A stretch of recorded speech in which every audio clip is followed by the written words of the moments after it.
Hi friends, PSC ബിഗിനേഴ്സിലേക്ക് അവർക്കും സ്വാഗതം. ഇന്നത്തെ ക്ലാസ് ഫിസിക്സ് പാർട്ട് 2 ആണ്. അപ്പോൾ ഇന്നത്തെ ക്ലാസ് നമ്മൾ എന്തൊക്കെ പഠിക്കാൻ പോകുന്നത്? ദൂരം അല്ലെങ്കിൽ ഡിസ്റ്റൻസ്, സ്ഥാനാന്തരം അല്ലെങ്കിൽ ഡിസ്പ്ലേസ്മെൻറ്റ്, ദെൻ വേഗം അഥവാ സ്പീഡ് അല്ലെങ്കിൽ പ്രവേഗം വെലോസിറ്റി, ദെൻ ആക്സിലറേഷൻ അഥവാ ത്വരണം, പിന്നെ ചലന സമവാക്യങ്ങൾ, ദെൻ എന്തൊക്കെ തരം ചലനങ്ങളാണ്, ഫോഴ്സ് എന്താണ്, പിന്നെ ഐസക് ന്യൂട്ടൻ്റെ ചലന നിയമങ്ങൾ, ഇവയൊക്കെയാണ് നമ്മൾ ഇന്നത്തെ ക്ലാസ്സിൽ ഡിസ്കഷൻ ചെയ്യാൻ പോകുന്നത്. അപ്പോൾ ഫസ്റ്റ് നമുക്ക് നോക്കാം ദൂരം അല്ലെങ്കിൽ ഡിസ്റ്റൻസ് എന്ന് പറയുന്നത് നമ്മൾ എ എന്ന പോയിന്റിൽ നിന്നും ബിയിലേക്കുള്ള ദൂരമാണ് ഡിസ്റ്റൻസ്. നമ്മൾ എ എന്ന പോയിന്റിൽ നിന്ന് ബി എന്ന പോയിന്റിലേക്ക് പല വിധത്തിൽ പോകാം. നമുക്ക് ഇങ്ങനെയും പോകാം, ഇങ്ങനെയും പോകാം. ഈ 4 ഡിസ്റ്റൻസ് തന്നെയാണ്. കാരണം ഡിസ്റ്റൻസ് ഒരു അദിശ അളവാണ്, ഡിസ്റ്റൻസിന് ദിശയില്ല. അതേസമയം ഡിസ്പ്ലേസ്മെൻറ്റ് എന്ന് പറഞ്ഞാൽ 2 പോയിന്റുകൾക്ക് തമ്മിലുള്ള ഏറ്റവും ഷോർട്ടസ്റ്റ് ഡിസ്റ്റൻസ് ആണ് ഡിസ്പ്ലേസ്മെൻറ്റ്. ഇവിടെ ഞാൻ വരയിട്ടിരിക്കുന്നതാണ് ഡിസ്പ്ലേസ്മെൻറ്റിന് സദിശ അളവാണ്, ഡിസ്പ്ലേസ്മെൻറ്റിന് ദിശയുണ്ട്, ഡിസ്പ്ലേസ്മെൻറ്റ് ഒരു വെക്റ്റർ ക്വാണ്ടിറ്റിയാണ്. അതേസമയം ഡിസ്റ്റൻസ് എന്ന് പറയുന്നത് സ്കാലാർ ക്വാണ്ടിറ്റിയാണ്. അപ്പോൾ ഞാൻ അതൊക്കെ പറഞ്ഞത്, ദൂരം എന്ന് പറഞ്ഞാൽ 2 പോയിന്റുകൾക്കിടയിലുള്ള നമുക്ക് എങ്ങനെ വേണമെങ്കിലും പോകാം.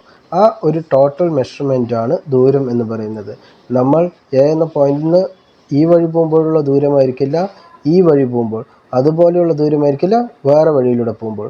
പക്ഷേ ഡിസ്പ്ലേസ്മെൻറ്റ് അല്ലെങ്കിൽ സ്ഥാനാന്തരം എന്ന് പറയുന്നത് 2 പോയിന്റുകൾക്കിടയിലുള്ള ഏറ്റവും ഷോർട്ടസ്റ്റ് ഡിസ്റ്റൻസ് ആണ്. അതിനെയാണ് സ്ഥാനാന്തരം അല്ലെങ്കിൽ ഡിസ്പ്ലേസ്മെൻറ്റ് പറയുന്നത്. ഡിസ്പ്ലേസ്മെൻറ്റ് ഒരു വെക്റ്റർ ക്വാണ്ടിറ്റിയാണ്, അതിന് ദിശയുണ്ട് അല്ലെങ്കിൽ അതൊരു സദിശ അളവാണ്. ഇനി ഡിസ്റ്റൻസ് മെഷർ ചെയ്യുന്നത് എന്ത് വെച്ചാണ്? മീറ്ററാണ് അതിൻ്റെ യൂണിറ്റ്. ഇനി നമുക്ക് നെക്സ്റ്റ് പോകാം. വേഗം അല്ലെങ്കിൽ സ്പീഡ് എന്ന് പറയുന്നത് ഒരു അദിശ അളവാണ്. ഒരു യൂണിറ്റ് സമയത്ത് ആകെ സഞ്ചരിച്ച ദൂരമാണ് സ്പീഡ് അല്ലെങ്കിൽ വേഗം എന്ന് പറയുന്നത്. അതിൻ്റെ യൂണിറ്റ് എന്താണ്? 1 മീറ്റർ പെർ സെക്കൻഡ് ആണ്. അതായത് വേഗം എന്ന് പറയുന്നത് അദിശ അളവാണ്. ഒരു യൂണിറ്റ് സമയത്ത് ആകെ സഞ്ചരിച്ച ദൂരമാണ് വേഗം അല്ലെങ്കിൽ സ്പീഡ് എന്ന് പറയുന്നത്. അതിൻ്റെ യൂണിറ്റാണ് മീറ്റർ പെർ സെക്കൻഡ്. കാരണം ഒരു യൂണിറ്റ് സമയത്ത് അപ്പോൾ നമ്മൾ ഒരു യൂണിറ്റ് സമയത്ത് എത്ര ദൂരം സഞ്ചരിച്ചു, ദൂരത്തിന് നമ്മൾ എന്താണ്? മീറ്റർ. ടൈമിൻ്റെ യൂണിറ്റ് എന്താണ്? സെക്കൻഡ്. അപ്പോൾ മീറ്റർ പെർ സെക്കൻഡ് ആണ് അതിൻ്റെ യൂണിറ്റ്. അതേസമയം പ്രവേഗം എന്ന് പറയുന്നത് ഒരു സദിശ അളവാണ്. യൂണിറ്റ് സമയത്തിൽ ഉണ്ടാകുന്ന ഒരു സ്ഥാനാന്തരമാണ് പ്രവേഗം എന്ന് പറയുന്നത്. അതിൻ്റെ യൂണിറ്റ് മീറ്റർ പെർ സെക്കൻഡ് തന്നെയാണ്. ഇനി അപ്പോൾ ഞാൻ ഒന്നും കൂടി പറയാം. അതായത് സ്പീഡ് എന്ന് പറയുന്നത് അദിശ അളവാണ്. ഒരു യൂണിറ്റ് സമയത്ത് ടോട്ടൽ സഞ്ചരിച്ച ദൂരമാണ് വേഗം അല്ലെങ്കിൽ സ്പീഡ് എന്ന് പറയുന്നത്. അതിൻ്റെ യൂണിറ്റ് മീറ്റർ പെർ സെക്കൻഡ് ആണ്. അതേസമയം വെലോസിറ്റി അല്ലെങ്കിൽ പ്രവേഗം എന്ന് പറയുന്നത് ഒരു യൂണിറ്റ് സമയത്ത് സഞ്ചരിച്ച ഡിസ്പ്ലേസ്മെൻ്റ് ആണ് പ്രവേഗം എന്ന് പറയുന്നത്. അതിൻ്റെ യൂണിറ്റ് മീറ്റർ പെർ സെക്കൻഡ് ആണ്. ഇനി 2 വിധത്തിലുള്ള മൂവ്മെൻ്റ് ഉണ്ട്. യൂണിഫോം വെലോസിറ്റി ഉണ്ട്, നോൺ യൂണിഫോം വെലോസിറ്റി ഉണ്ട്. നമ്മൾ ഇപ്പോൾ ഒരു ബസ്സിൽ കയറുകയാണ്. ബസ് ഇങ്ങനെ കുറച്ച് നേരം മൂവ് ചെയ്യാണ്. അപ്പോൾ നമ്മൾ ഒരു കമ്പിയിൽ പിടിക്കാതെ തന്നെ നമുക്ക് നിൽക്കാൻ പറ്റുകയും നമ്മൾ ഒരു മാറ്റവും അത് സംഭവിക്കുന്നത് വെച്ചാൽ അതൊരു യൂണിഫോം വെലോസിറ്റിയിലാണ്. അല്ലെങ്കിൽ നമുക്ക് പറയാം, ഇപ്പോൾ ഞാൻ 2 മിനിറ്റ് കൊണ്ട് 10 മീറ്റർ സഞ്ചരിക്കുന്നു, അടുത്ത 2 മിനിറ്റ് കൊണ്ട് 10 മീറ്റർ തന്നെയാണ് സഞ്ചരിക്കുന്നത്. അങ്ങനെ കൃത്യമായ ഇടവേളകളിൽ കൃത്യമായ ദൂരമാണ് ഞാൻ സഞ്ചരിക്കുന്നതെങ്കിൽ, അല്ലെങ്കിൽ കൃത്യമായ സ്ഥാനാന്തരമാണ് എനിക്ക് സംഭവിക്കുന്നതെങ്കിൽ എനിക്ക് യൂണിഫോം വെലോസിറ്റി ഉണ്ട് എന്ന് പറയാം. അതേസമയം നോൺ യൂണിഫോം വെലോസിറ്റി എന്ന് പറഞ്ഞാൽ യൂണിഫോം അല്ലാത്ത വെലോസിറ്റിയാണ് non uniform velocity. Example, bus start ചെയ്ത ഉടനെ നമ്മൾ പിറകോട്ട് പോകണം. പെട്ടെന്നാണല്ലോ ഫസ്റ്റ് ബസ് എടുക്കുക. ഇനീഷ്യലായ നിശ്ചലാവസ്ഥയിൽ നിന്നും പെട്ടെന്നാണ് ബസ് മൂവ് ചെയ്യുക. ആ ഒരു സമയത്തൊക്കെ നോൺ യൂണിഫോം വെലോസിറ്റിയാണ് എന്ന് പറയാം. ഇനി അടുത്തതാണ് ത്വരണം എന്ന് പറയുന്നത് ഒരു വെക്റ്റർ ക്വാണ്ടിറ്റിയാണ്. അതായത് ആക്സിലറേഷൻ. ഒരു യൂണിറ്റ് സമയത്തുണ്ടാകുന്ന പ്രവേഗ മാറ്റമാണ് ആക്സിലറേഷൻ അഥവാ ത്വരണം. അപ്പോൾ യൂണിറ്റ് സെക്കൻഡിൽ, അപ്പോൾ നമ്മൾ എന്ത് പറയണം? പാർ സെക്കൻഡ് ഇട്ടു. പ്രവേഗ മാറ്റം അപ്പോൾ മീറ്റർ പെർ സെക്കൻഡ്. നമുക്കറിയാം പ്രവേഗത്തിൻ്റെ യൂണിറ്റ് മീറ്റർ പെർ സെക്കൻഡ് ആണെന്ന്. അതുപോലെ യൂണിറ്റ് സമയത്ത് ഉണ്ടാകുന്ന പ്രവേഗമാറ്റം അപ്പോൾ metre per second bar second. അപ്പോൾ ഇതിൻ്റെ യൂണിറ്റ് എന്താകും? Metre per second square. ഇനി ഭൂമി എല്ലാ വസ്തുക്കളെയും അതിൻ്റെ കേന്ദ്രത്തിലോട്ട് ആകർഷിക്കുന്നുണ്ട്. ഇപ്പോൾ നമ്മുടെ തെങ്ങിൽ നിൽക്കുന്നൊരു തേങ്ങ അത് ഭൂമിയിലേക്ക് വീഴുന്നു. അപ്പോൾ അത് ഒരു ആക്സിലറേഷനോട് കൂടിയായിരിക്കും വീഴുക. ആ ആക്സിലറേഷനെ സൂചിപ്പിക്കുന്നത് ജി എന്നാണ് സൂചിപ്പിക്കുക. അതിൻ്റെ വാല്യൂ എന്ന് പറയുന്നത് 9.8 m/s² ആയിരിക്കും. അപ്പോൾ ഭൂമിയുടെ ഗുരുത്വാകർഷണം മൂലമുണ്ടാകുന്ന ത്വരണം എന്ന് പറയുന്നത് ജി എന്നാണ് സൂചിപ്പിക്കുക. അതിൻ്റെ വാല്യൂ 9.8 m/s² ആണ്. പിന്നെ ഓർക്കേണ്ട ഒരു കാര്യം, ജിയുടെ ശരിക്കും ഇക്വേഷന് G/m/r² ആണ്. അപ്പോൾ ജിയുടെ value inversely proportional to r². അതായത് ഡിസ്റ്റൻസ് കൂടുന്തോറും എന്ത് ചെയ്യണം, ഈ സ്മോൾ ജി കുറയണം. അതേസമയം ഈ r കമ്മിയാകും തോറും എന്താകണം, ഈ സ്മോൾ ജി കൂടണം. ഭൂമിയിൽ കുറവ് ജി അനുഭവപ്പെടുന്നത് ഭൂമധ്യരേഖാ പ്രദേശങ്ങളിലായിരിക്കും.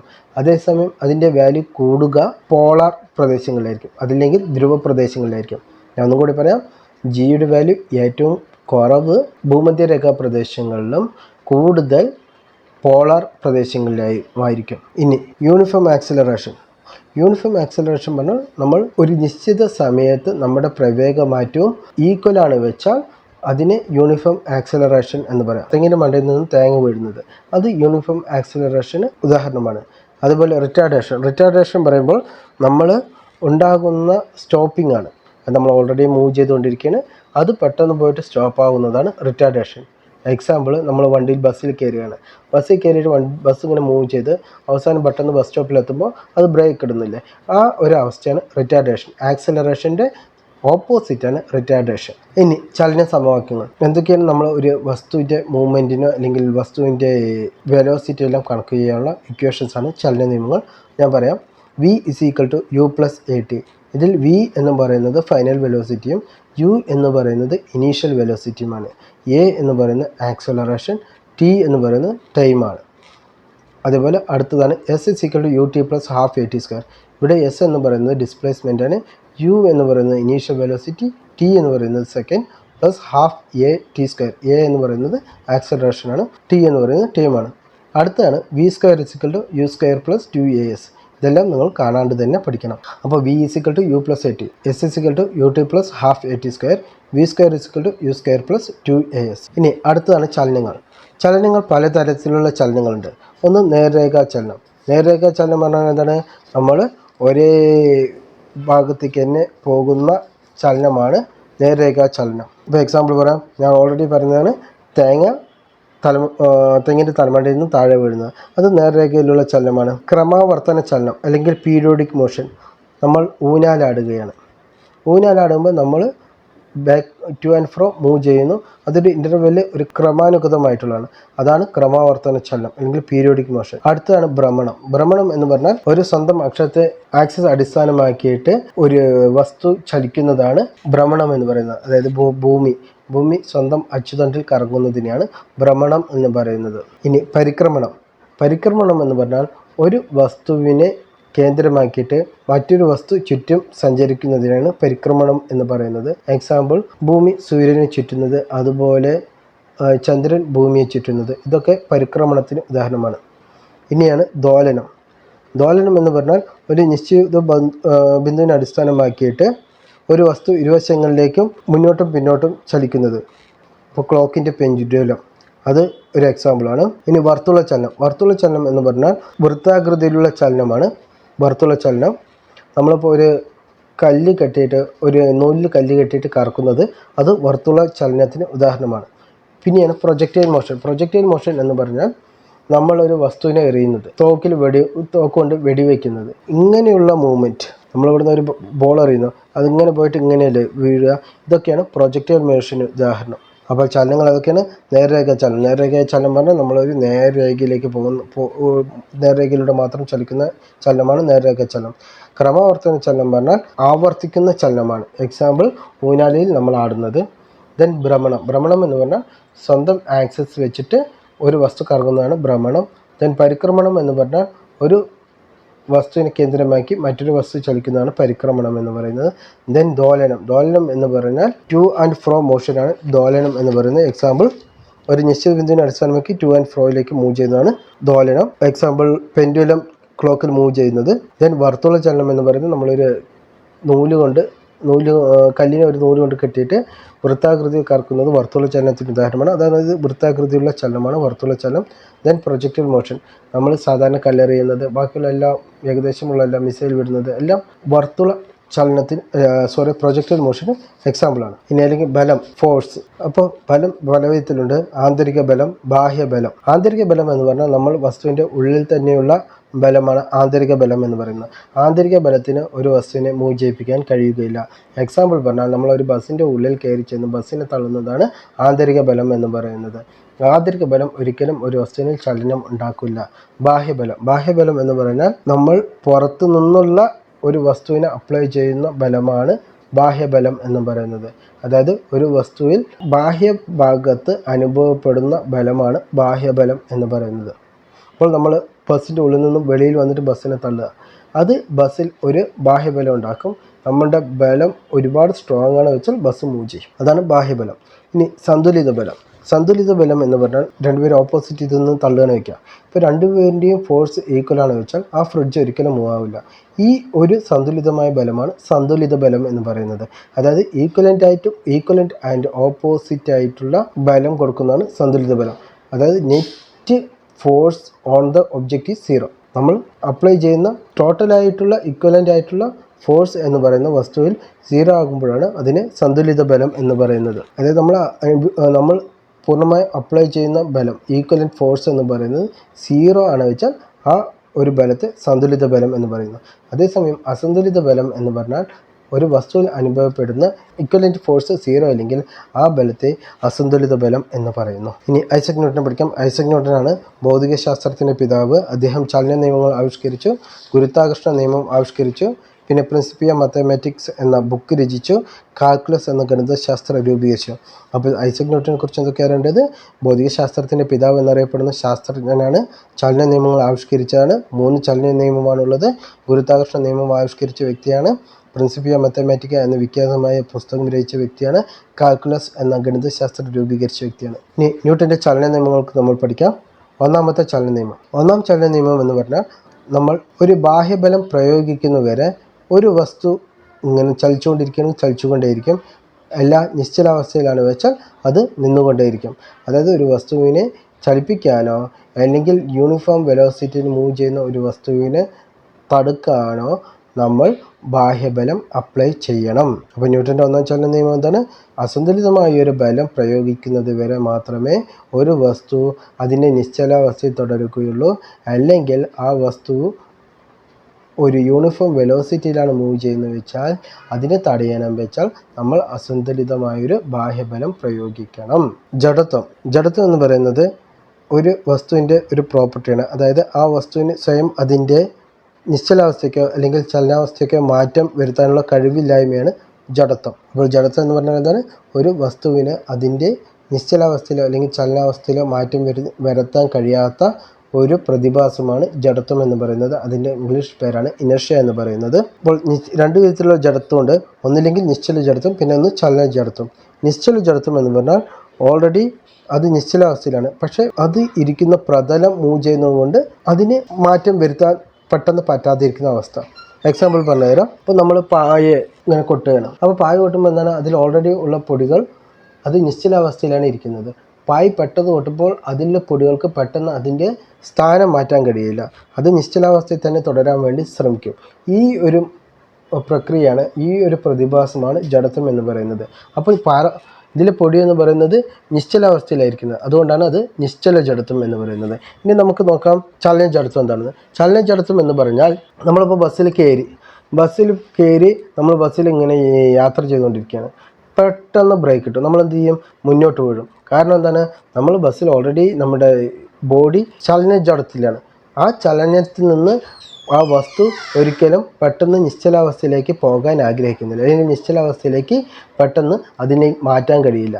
ആ ഒരു പ്രതിഭാസമാണ് ചലന ജഡത്വം. അപ്പോൾ എന്താണ് ജഡത്വം എന്ന് പറഞ്ഞാൽ?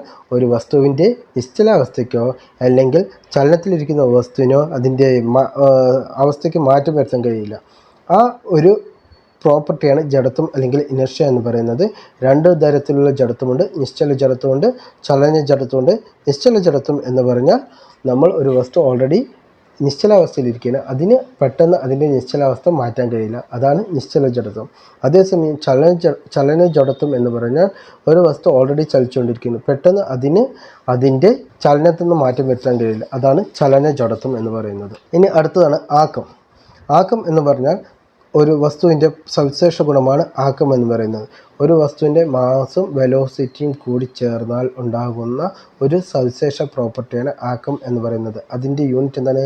മാസിൻ്റെ വെലോസിറ്റിയാണ്. മാസിൻ്റെ യൂണിറ്റ് എന്താണ്? കിലോഗ്രാമാണ്. വെലോസിറ്റിൻ്റെ യൂണിറ്റ് എന്താണ്? മീറ്റർ പെർ സെക്കൻഡാണ്. അപ്പോൾ ആക്കത്തിൻ്റെ യൂണിറ്റ് എന്താണ്? Kilogram metre per second.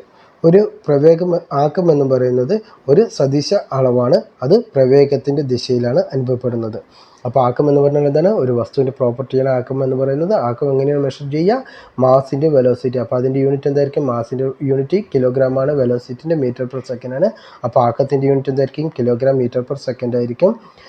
ആക്കം എന്ന് പറയുന്ന ഒരു സദിശ അളവാണ്. അത് പ്രവേഗത്തിൻ്റെ ദിശയിലാണ് അനുഭവപ്പെടുന്നത്. ഇനി രണ്ടാം ചലന നിയമം. ന്യൂട്ടൻ്റെ രണ്ടാം ചലന നിയമം എന്താ പറയുന്നത്? ഒരു വസ്തുവിനുണ്ടാകുന്ന ആക്ക വ്യത്യാസത്തിൻ്റെ നിരക്ക് ആ വസ്തുവിൽ പ്രയോഗിക്കുന്ന ബാഹ്യബലത്തിന് നേർ അനുപാതത്തിലായിരിക്കും. അതിൻ്റെ ദിശ പ്രയോഗിക്കപ്പെടുന്ന ബലത്തിൻ്റെ ദിശയിലുമായിരിക്കും. അപ്പോൾ എന്താണ് ഒരു ന്യൂട്ടൻ്റെ രണ്ടാം ചലന നിയമം? ഒരു വസ്തുവിനുള്ള ആക്ക വ്യത്യാസത്തിൻ്റെ നിരക്ക്, നമ്മളൊരു വസ്തുവിൽ ബലം പ്രയോഗിക്കുകയാണ്, അപ്പോൾ അതിനൊരു ആക്ക വ്യത്യാസം ഉണ്ടാകും. ഈ ആക്ക വ്യത്യാസത്തിൻ്റെ നിരക്ക് എന്ന് പറയുന്നത് അതിനനുഭവപ്പെടുന്ന ബാഹ്യബലത്തിന് നേർ അനുപാതത്തിലായിരിക്കും. അപ്പോൾ അതായത് ബാഹ്യബലം കൂടുന്ന സമയത്ത് അതിൻ്റെ ആക്കം കൂടും, ബാഹ്യബലം കമ്മിയാക്കുന്ന സമയത്ത് അതിൻ്റെ ആക്കം കമ്മിയാകും. ഇനി ഈ ആക്കത്തിൻ്റെ ദിശ എന്ന് പറയുന്നത് പ്രവേഗത്തിൻ്റെ ദിശയിലായിരിക്കും. ഇതാണ് ന്യൂട്ടൻ്റെ രണ്ടാം ചലന നിയമം. ഇനി ന്യൂട്ടൻ്റെ മൂന്നാം ചലന നിയമം. ന്യൂട്ടൻ്റെ മൂന്നാം ചലനം എന്താണ്? ഏതൊരു പ്രവർത്തനത്തിനും ഈക്വലൻ്റ് ആൻഡ് ഓപ്പോസിറ്റ് റിയാക്ഷൻ ഉണ്ട്. അതായത് അടിച്ചാൽ നമുക്ക് തിരിച്ചടി കിട്ടും എന്നുള്ള അർത്ഥമാണ് ന്യൂട്ടൻ്റെ മൂന്നാം ചലന നിയമം പറയുന്നത്. തോക്ക് നമ്മൾ വെടിവെക്കുകയാണ്. അപ്പോൾ വെടിവെക്കുമ്പോൾ എന്ത് സംഭവിക്കും? തോക്ക് ബുള്ളറ്റിലൊരു ശക്തി ചെലുത്തും. അപ്പോൾ അത് ബുള്ളറ്റ് വെളിയിലേക്ക് പോകും. അതും തന്നെ ബുള്ളറ്റ് തോക്കിലേക്ക് ഒരു ഫോഴ്സ് കൊടുക്കും. അതുകൊണ്ടാണ് തോക്ക് ബാക്കിലോട്ട് പോകും.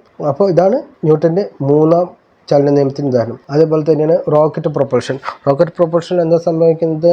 റോക്കറ്റിൻ്റെ ഇന്ധനം വെളിയിലേക്ക് കത്തിച്ചാമ്പലാം. ഈ കത്തിച്ചാമ്പലാവുന്ന ബാക്കിലേക്ക് പോകും. ആ ഒരു ഫോഴ്സാണ് റോക്കറ്റിനെ മുന്നോട്ട് നയിക്കുന്നത്.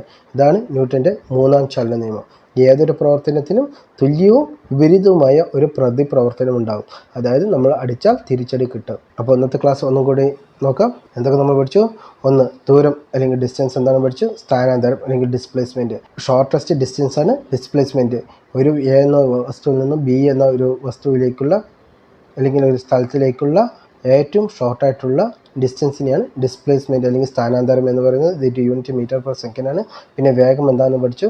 ഒരു യൂണിറ്റ് സമയത്തുണ്ടാകുന്ന സ്ഥാനാന്തരമാണ്, അല്ലെങ്കിൽ യൂണിറ്റ് സമയത്ത് സഞ്ചരിച്ച ദൂരമാണ് വേഗം അല്ലെങ്കിൽ സ്പീഡ്. ഇതിൻ്റെ യൂണിറ്റ് മീറ്റർ പെർ സെക്കൻഡ് ആണ്. അതേസമയം ഒരു യൂണിറ്റ് സമയത്ത് സംഭവിച്ച സ്ഥാനാന്തരമാണ് പ്രവേഗം അല്ലെങ്കിൽ വെലോസിറ്റി എന്ന് പറയുന്നത്. അതിൻ്റെ യൂണിറ്റ് മീറ്റർ പെർ സെക്കൻഡ് ആണ്. പിന്നെ ത്വരണം എന്ന് പറയുന്നത് ഒരു യൂണിറ്റ് സമയത്ത് സംഭവിച്ച പ്രവേഗ മാറ്റത്തിൻ്റെ നിരക്കാണ് ത്വരണം അല്ലെങ്കിൽ ആക്സിലറേഷൻ എന്ന് പറയുന്നത്. ഇതിൻ്റെ unit metre per second square ആണ്. പിന്നെ യൂണിഫോം ആക്സിലറേഷൻ്റെ റിട്ടാർഡേഷൻ എന്താണെന്ന് പറഞ്ഞു. ചലന സമവാക്യങ്ങൾ S=U+AT, S=UT + ½ AT², V²=U² + 2AS. പിന്നെ വിവിധതരം ചലനങ്ങൾ പറഞ്ഞു. എന്തൊക്കെയാണ് ചലനങ്ങൾ? നേർരേഖ ചലനം, ക്രമാവർത്തന ചലനം, ഭ്രമണം, പരിക്രമണം, ദോലനം, വർത്തുള ചലനം, പ്രൊജക്ടൈൽ മോഷൻ. നേർരേഖ ചലനം എന്ന് പറഞ്ഞാൽ നമ്മൾ നേർരേഖയിൽ മാത്രം ചലിക്കുന്നതാണ് നേർരേഖ ചലനം. ക്രമാവർത്തന ചലനം പറഞ്ഞാൽ ക്രമമായ ആവർത്തിയിൽ ഉണ്ടാകുന്നതാണ് ക്രമാവർത്തന ചലനം. ഭ്രമണം എന്ന് പറഞ്ഞാൽ ഒരു വസ്തു അതിൻ്റെ സ്വന്തം ആക്സിസിൽ തിരിയുന്നതാണ് ഭ്രമണം എന്ന് പറയുന്നത്. പരിക്രമണം എന്ന് പറഞ്ഞാൽ ഒരു വസ്തു മറ്റൊരു വസ്തുവിനെ കേന്ദ്രമാക്കിയിട്ട് ചുറ്റുന്നതാണ് പരിക്രമണം എന്ന് പറയുന്നത്. ദോലനം എന്ന് പറഞ്ഞാൽ ടു ആൻഡ് ഫ്രോ മോഷനാണ് ദോലനം എന്ന് പറയുന്നത്. പിന്നെ വർത്തുള ചലനം, വൃത്താകൃതിയിലുള്ള ചലനമാണ് വർത്തുള ചലനം. അതായത് ഒരു കല്ലിനെ ഒരു നൂലിൽ കെട്ടി ചലിപ്പിക്കുന്നതാണ് വർത്തുള ചലനം എന്ന് പറയുന്നത്. പ്രൊജക്ടൈൽ മോഷൻ എന്ന് പറഞ്ഞാൽ നമ്മൾ പ്രൊജക്ടൈൽ ആയിട്ടുള്ള മോഷൻസാണ് പ്രൊജക്ടൈൽ മോഷൻ. എക്സാമ്പിളാണ് വെടിയുണ്ട പോകുന്നത്, അതുപോലെ കല്ലുകൊണ്ട് നമ്മൾ എറിയുന്നത് അല്ലെങ്കിൽ ബാസ്കറ്റ് ബോൾ എറിയുന്നതൊക്കെ അതിനുദാഹരണമാണ്. ഇനി ബലം അല്ലെങ്കിൽ ഫോഴ്സ് എന്ന് പറയുന്നത് ബലം രണ്ട് വിധത്തിലുണ്ട്. ആന്തരിക ബലമുണ്ട്, ബാഹ്യബലമുണ്ട്. ആന്തരിക ബലം എന്ന് പറഞ്ഞാൽ ഒരു വസ്തുവിൻ്റെ ഉള്ളിൽ തന്നെയുള്ള ബലമാണ് ആന്തരിക ബലം എന്ന് പറയുന്നത്. ബാഹ്യബലം എന്ന് പറഞ്ഞാൽ ഒരു വസ്തുവിൻ്റെ ബാഹ്യത്തിന്മേൽ അല്ലെങ്കിൽ ഉപരിതലത്തിന്മേൽ അപ്ലൈ ചെയ്യുന്ന ഫോഴ്സാണ് ബാഹ്യബലം എന്ന് പറയുന്നത്. ബാഹ്യബലത്തിന് മാത്രമേ ഒരു വസ്തുവിനെ മൂവ് ചെയ്യിക്കാൻ കഴിയുള്ളൂ.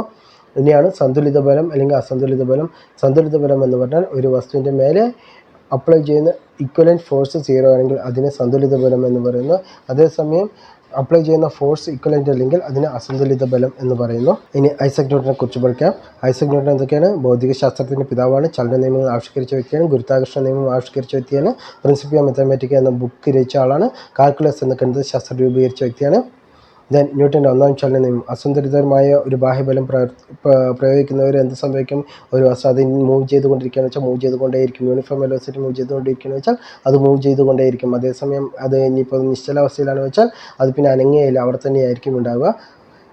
രണ്ടാമത്താണ് ജഡത്വം. ജഡത്വം എന്ന് പറയുന്നത് ഇനർഷ്യ, അതായത് ഒരു വസ്തുവിനെ അത് ഓൾറെഡി മൂവിങ്ങിലാണെങ്കിൽ അല്ലെങ്കിൽ ഇരിക്കുകയാണെങ്കിൽ അതിന് പെട്ടെന്ന് അതിൻ്റെ അവസ്ഥ മാറ്റാൻ കഴിയാതിരിക്കുന്ന അവസ്ഥയാണ് ജഡത്വം എന്ന് പറയുന്നത്. നിശ്ചല ജഡത്വമുണ്ട്, ചലന ജഡത്വമുണ്ട്. അതായത് നിശ്ചലാവസ്ഥയിലുള്ള ഒരു വസ്തുവാണ്, അത് പെട്ടെന്ന് നിശ്ചലാവസ്ഥയിലേക്ക് മാറ്റം വരുത്താൻ കഴിവില്ലാത്തതാണ് നിശ്ചല ജഡത്വം. എക്സാമ്പിൾ ഞാൻ പറഞ്ഞു, നമ്മൾ പായ കൊട്ടി പൊടി മാറ്റുന്നത്. അതുപോലെ ചലന ജഡത്തിന് ഞാൻ ഉദാഹരണം പറഞ്ഞു. ചലന ജഡത്വം എന്ന് പറഞ്ഞാൽ ഒരു നേർരേഖാവസ്ഥയിൽ സഞ്ചരിക്കുന്ന ഒരു വസ്തു, അത് പെട്ടെന്ന് അതിനെ സ്റ്റോപ്പ് ചെയ്യാൻ കഴിയില്ല. ആ ഒരു പ്രതിഭാസമാണ് ചലന ജഡത്വം. ബസ്സുകൾ നമ്മൾ പോകുമ്പോൾ പെട്ടെന്ന് ബ്രേക്കിട്ട് താഴെ വീഴുന്നതാണ്, മുമ്പോട്ട് ചലിക്കുന്നതാണ് ചലന ജഡത്വത്തിന് ഉദാഹരണം. പിന്നെ ആക്കം എന്ന് പറയുന്നു. ആക്കം എന്ന് പറഞ്ഞാൽ മാസും വെലോസിറ്റിയും കൂടിയ ഒരു വസ്തുവിൻ്റെ ഒരു പ്രത്യേക ഗുണമാണ് ആക്കം എന്ന് പറയുന്നത്. P=mv ആണ്. P ആണെന്നാണ് ഇതിനെ ഡിനോട്ട് ചെയ്യുക. യൂണിറ്റ് എന്താണ്? കിലോഗ്രാം മീറ്റർ പെർ സെക്കൻഡ് ആണ്. ഒരു സദിശ അളവാണ്. ഇത് പ്രവേഗത്തിൻ്റെ ദിശയിലാണ് അനുഭവപ്പെടുക. അപ്പോൾ ന്യൂട്ടൻ്റെ രണ്ടാം ചലന നിയമം എന്താ പറയുന്നത്? നമ്മളൊരു വസ്തുവിൻ്റെ മേലെ ബാഹ്യബലം അപ്ലൈ ചെയ്യുന്നുണ്ടെങ്കിൽ അതിനുണ്ടാകുന്ന ആക്ക വ്യത്യാസത്തിൻ്റെ നിരക്ക് നമ്മൾ അപ്ലൈ ചെയ്യുന്ന ഫോഴ്സിന് ഇക്വലൻ്റ് ആയിരിക്കും. അതുപോലെ അതിൻ്റെ ദിശ എന്ന് പറയുന്നത് ബലത്തിൻ്റെ ദിശയിലായിരിക്കും. ഇനി ന്യൂട്ടൻ്റെ മൂന്നാം ചലന നിയമം. ഏതൊരു പ്രവൃത്തിക്കും തുല്യം വിപരീതവുമായ ഒരു പ്രതിപ്രവർത്തനം ഉണ്ടാകും. ഇതാണ് ന്യൂട്ടൻ്റെ മൂന്നാം ചലന നിയമം പറയുന്നത്. ഇതോടെ ഇന്നത്തെ ക്ലാസ് വൈൻഡപ്പ് ചെയ്യണം. അപ്പോൾ വീഡിയോ ഇഷ്ടപ്പെട്ടാൽ എല്ലാവരും ലൈക്ക് ചെയ്യുക, സബ്സ്ക്രൈബ് ചെയ്യുക. താങ്ക്